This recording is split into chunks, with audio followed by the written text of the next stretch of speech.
voir les tours du magicien. Venez voir les acrobaties de Belcout. Oh yeah, oh yeah! Un garçon d'une dizaine d'années haranguait la population de la ville aux couleurs.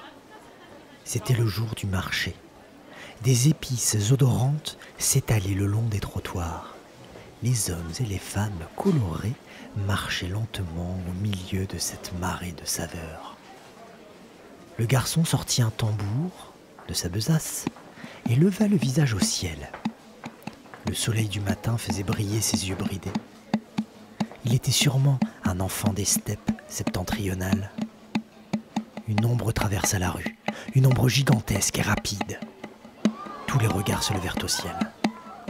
Un grand rapace tournoyait dans l'azur. Depuis la fin des pluies, il y a des années, ces oiseaux avaient quitté le royaume. Soudain, le rapace replia ses ailes et fonça vers le sol, à une allure vertigineuse. Tout le monde eut peur. Mais à quelques mètres du sol, il ouvrit ses ailes noires et se posa devant le garçon dans un nuage de poussière. Il passa son aile droite sur son ventre, tendit l'autre sur le côté et baissa la tête.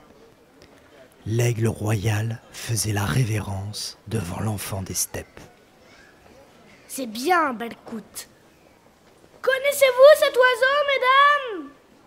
Avez-vous peur, messieurs? Le garçon tapa dans ses mains et l'oiseau s'allongea sur le dos, les ailes écartées. Puis il ouvrit le bec et sortit sa langue. Ah, regardez, il fait le mort. Savez-vous qu'il sait aussi danser? Au rythme du tambour et des chants de l'enfant, l'aigle exécutait des pas de danse tout à fait gracieux. Ses plumes d'encre ondulaient et brillaient au soleil du matin.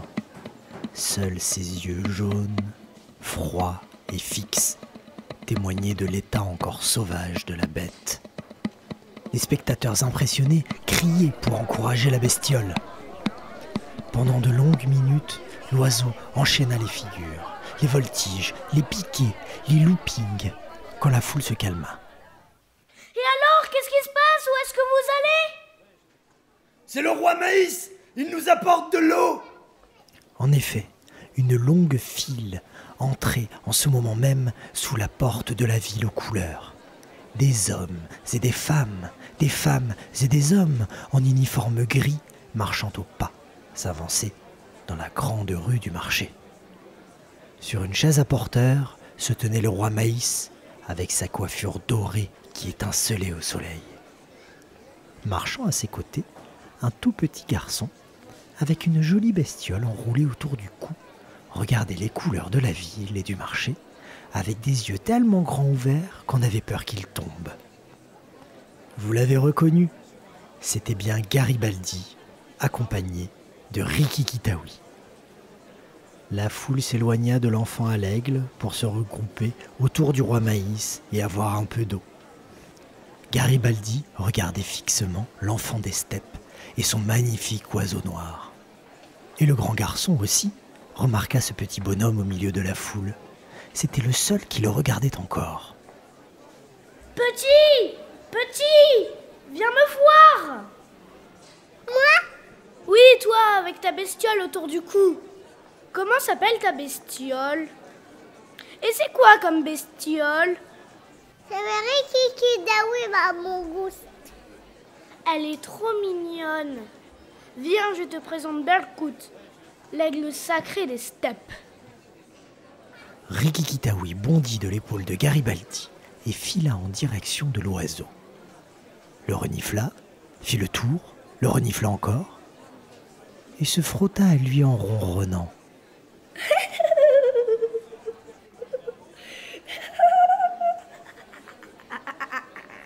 Elle n'a peur de rien, celle-là. C'est bien la première fois qu'on n'a pas peur de Belcout. Rikiki-Taoui, il a peur de rien.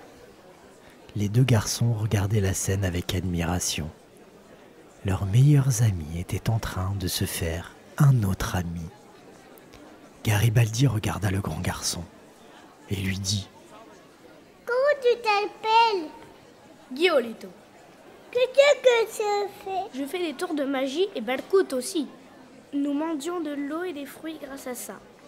Nous venons de loin. Nous venons des steppes.